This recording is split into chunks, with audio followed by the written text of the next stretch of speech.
The Donald Trump administration has taken one of its most aggressive steps yet against Venezuela. The White House has formally designated Venezuelan President Nicolás Maduro and several top allies as members of a foreign terrorist organization. The move centers on the Cartel de los Soles, a term experts say describes a loose network of allegedly corrupt Venezuelan officials rather than a conventional cartel. Still, the State Department has now labeled the group a foreign terrorist organization, and that designation gives President Trump new authority to target Maduro's assets and infrastructure with sanctions. Legal analysts say the step does not authorize lethal force, but inside the administration, some officials argue the label could expand military options for strikes inside Venezuela. Experts say the Cartel de los Soles is tied to drug trafficking networks within the Venezuelan armed forces. Maduro has long denied any personal involvement. His government maintains the cartel does not exist in a structured sense.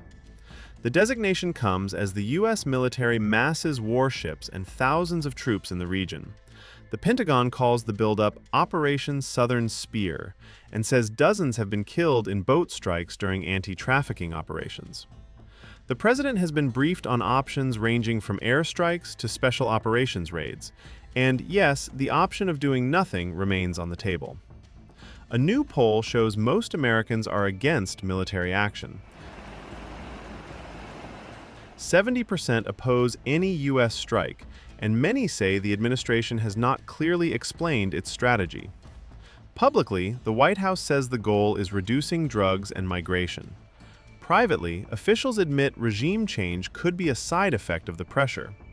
Maduro has signaled he may be open to talking, and Trump has said he would speak with the Venezuelan leader at the right time.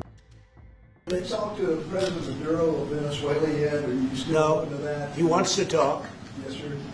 Yeah, I'm open to talk. I talk to everybody. But no, he wants to. They treated us very badly.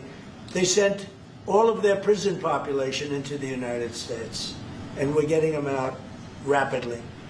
But he sent all of his, and he sends drugs into the United States and other things. No, he treated us badly. He was dealing with a bad president, and he was able to get away.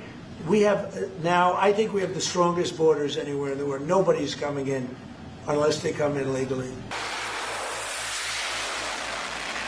Meanwhile, the United States has staged its largest military show of force near Venezuela in years. Flight trackers spotted fighter jets, a B-52 bomber, and surveillance aircraft patrolling the coast. And airlines are taking precautions. 3 international carriers canceled departures after an FAA warning about a potentially hazardous situation in Venezuelan airspace. Tensions between Washington and Caracas continue to rise, with both sides watching closely for what comes next.